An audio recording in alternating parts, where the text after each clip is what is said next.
ለምን ጾመ ካለ ለአርአያነት ነው፣ ምሳሌ ለመሆን ነው። ወገኖቼ ክርስቶስ ወደዚች ምድር ከመጣበት ዓላማ አንዱ ምንድነው ካልን ጽድቅን ሁሉ ፈጽሞ ለማሳየት ነው።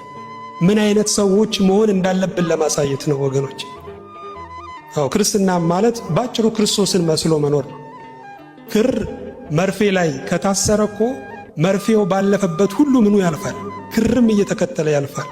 እኛም በእምነት ክርስቶስ ላይ እስከታሰርን ድረስ ክርስቶስ ባለፈበት ነገር ሁሉ እናልፋለን።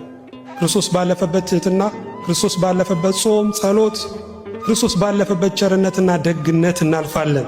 ለምን? ክርስትና ማለት እሱን መስሎ መኖር ስለሆነ ወገኖች።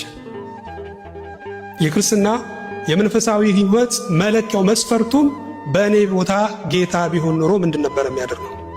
ክርስቶስ በድሆች ፊት ቢቆም ምንድን ነው የሚያደርገው? ተቸግረው በሚያለቅሱ ሰዎች ፊት ቢቆም ክርስቶስ ምንድን ነው የሚያደርገው? እሱ የሚያደርገውን ደግሞ ማድረግ ይሄ ክርስትና ይባላል። እሱ የተናገረውን ደግሞ መናገር ክርስትና ይባላል።